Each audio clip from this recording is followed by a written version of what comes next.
लोग तो ऐसे हैं, उनको आज तक हनुमान चालीसा पढ़ना नहीं है, आज तक कोई चालीसा, चाहे गायत्री चालीसा हो, लक्ष्मी चालीसा हो, शिव चालीसा हो, पढ़ना ही नहीं आती। बस बैठ गए भगवान के सामने और पढ़ लिया आसन लगा के। नहीं नहीं नहीं, चालीसा पढ़ने का भी एक नियम है।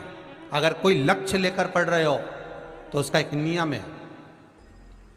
पूरी जिंदगी पढ़ते रहोगे तो भगवान की प्राप्ति नहीं है, पर लक्ष्य लेकर अगर पढ़ा है आसन से, जिस भगवान की चालीसा पढ़ रहे हो उसकी मूर्ति या उसका फोटो आपके सामने होना चाहिए।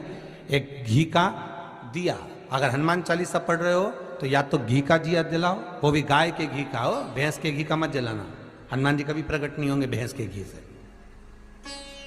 घी का दिया लगाइए अगर चालीसा का पाठ कर रहे हो हनुमान जी का। और बहुत ज्यादा संकट है, बहुत ज्यादा परेशानी है तो हनुमान चालीसा का पाठ करो तो तिल्ली के तेल का दिया लगाओ, काली तिल के तेल का दिया, तिल का तेल का दिया हनुमान जी के सामने आसन बिछाकर। बहुत तकलीफ है तो 3 पाठ प्रतिदिन करो और एक आसन से जितने समय, 9 बजे अगर आप बैठते हो पाठ करने तो 9 बजे ही बैठना है। 11 दिन तक प्रतिदिन 3 पाठ रोज करो।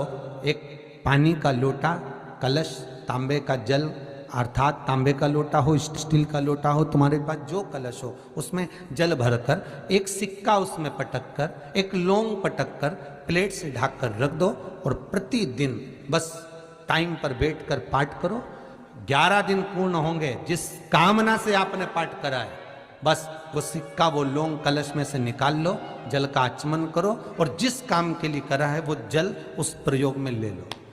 उस प्रयोग, किसी से बात करने जाना है तो वो जल पी कर जाइए, कोई से हाथ मिलाना है तो वो सिक्का, वो लौंग अपने हाथ में रखिए, अपने साथ रखिए। राम जी महाराज जब गए, हनुमत चरित्र कथा, राम जी महाराज जब जाने लगे तो उन्होंने हनुमान जी से कहा कि तुम क्या चाहते हो? हनुमान जी बोले मेरे को जाना है, क्योंकि जहां राम वहां हनुमान। हनुमान जी जब कहने लगे कि मेरे को जाना है तो राम जी महाराज बोले नहीं नहीं हनुमान, तुझे सबसे ज्यादा प्रिय क्या है? तो कह राम। तो हनुमान तू कह रहा है सबसे ज्यादा प्रिय है, राम प्रिय है, तो एक बार जिस समय देवऋषि नारद का अपमान हुआ, विश्वामित्र बाबा का अपमान हुआ, उस समय पर एक राजा ने जब अपमान करा तो तूने उसको राम नाम लिखकर एक जगह पर बिठा दिया और कहा कि तू राम नाम जपते रहे। उसने राम नाम जपा। तब हनुमान याद कर, मेरे सम्मुख में तू खड़ा था और युद्ध होने वाला था, तो तूने क्या कहा था? प्रभु आप इसको मार नहीं सकते क्योंकि ये आपका नाम ले रहा है। राम से बड़ा होता है राम का नाम, आप इसे मार नहीं सकते। तब आपने ये संवाद कहा था, हनुमान बता तेरी प्रियता क्या है? हनुमान जी कहते हैं प्रभु आपने मुझे जगा दिया, क्योंकि मुझे श्राप ये मिला था कि तू जागेगा किसी की जगाने पर, आपने मुझे जगा दिया। इसलिए है नाथ, अब मैं जाना नहीं चाहता, सत्संग करना चाहता।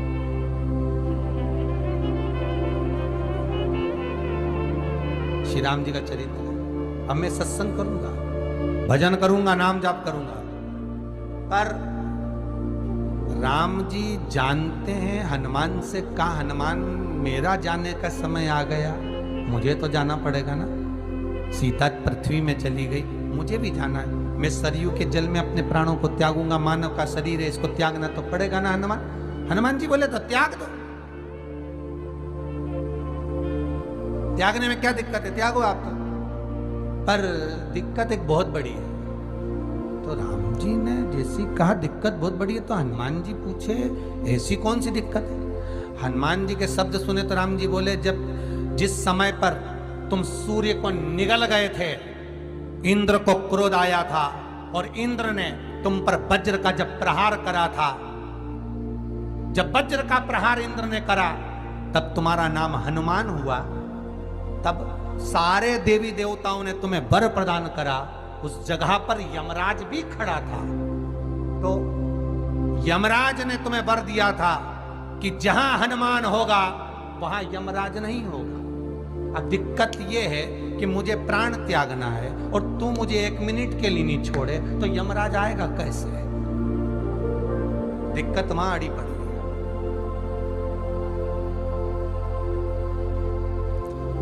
हनुमान जी मुस्कुरा के बोले राम जी महाराज से, प्रभु मैं आपके बिना रह नहीं सकता।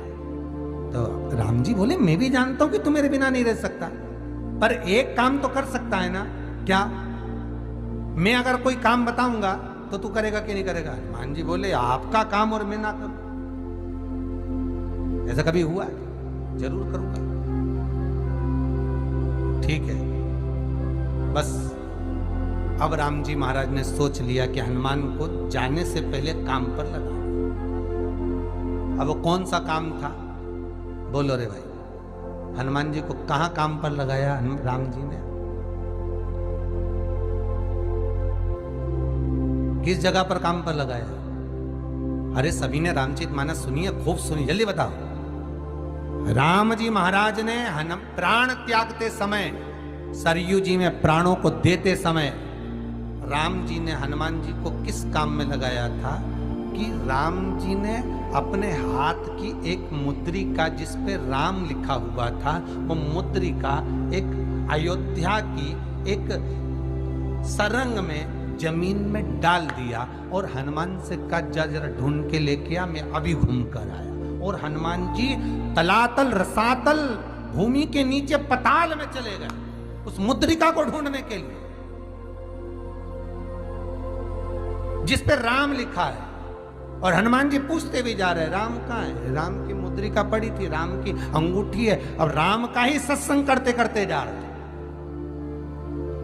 और राम जी चले गए सरयू, क्योंकि हनुमान अगर होगा तो यमराज नहीं आ सकता। हनुमान को यहां से हटाना पड़ेगा तब यमराज लेने के लिए आ सकता, तब यम आए। क्योंकि यम अपने नियम को धारण करेगा, चाहे कृष्ण हो चाहे राम। पंचमुखी हनुमान का एक स्मरण, पंचमुखी हनुमान का एक भाव। महाराज जैसे बहुत ज्यादा तकलीफ अगर व्यक्ति को हो गई है, बहुत कष्टमय जीवन चल रहा है, हार गए हर जगह से और तकलीफमय जीवन चल रहा है, तो पंचमुखी हनुमान का एक शिव महापुराण का और स्कंद पुराण का एक बड़ा सुंदर मंत्र है। उस मंत्र को आप सब एक बार हमारे साथ में बोलें। ओम नमो हनुमते रुद्र अवताराय सर्व शत्रु संहारणाय सर्व रोग हराय सर्व वशीकरणाय रामदूताय स्वाहा। बस इस मंत्र को हाथ में काली तिल लेकर, एक जौ लेकर और गूगल लेकर, थोड़ा सा इसमें गाय का घी डालकर, कंडे को या अग्नि को जलाकर इस मंत्र का 11 बार 21 बार जाप कर कर अपनी कामना कर कर छोड़ दीजिए। कैसा भी रोग हो, बीमारी हो, कष्ट हो, दुख हो, तकलीफ हो, 21 दिन के अंदर वो आनंद आना प्रारंभ कर देता है। इस मंत्र, स्कंद पुराण का, शिव महापुराण का ये मंत्र मूल पंचमुखी हनुमान सुख देंगे। और एक और चीज याद रखिए महाराज, यदि कोई काम के लिए जा रहे हो, कोई व्यापार के लिए जा रहे हो या नौकरी करने के लिए जा रहे हो और लगी नहीं रही, बहुत तकलीफ पा रहे हो, सर्विस ही नहीं लग रही, बहुत कष्टमय हो गया, तो निवेदन करूंगा 5 पीपल के पत्ते पर बेसन के 5 लड्डू घर में बने हुए, गाय के घी के 5 लड्डू रख लो। उस लड्डू के बीचों बीच एक आटे का दिया और उसमें तिल्ली का तेल डालकर इसी मंत्र का प्रयोग कर कर पंचमुखी हनुमान का किसी भी हनुमान के मंदिर में जाकर, दक्षिण मुखी हनुमान के मंदिर में जाकर उसको रख कर आ जाइए। इसके बाद आप उस काम के लिए जाइए, आपका काम सफल हो जाएगा। आपको किसी को नहीं कहना पड़ेगा कि हाथ जोड़ना नहीं पड़ेंगे, किसी के पांव नहीं पड़ना पड़ेंगे, तुरंत काम होगा। बस इस मंत्र का स्मरण कर कर पंचमुखी हनुमान का भूतेश्वर जो मंत्र है वो सुख देने वाला।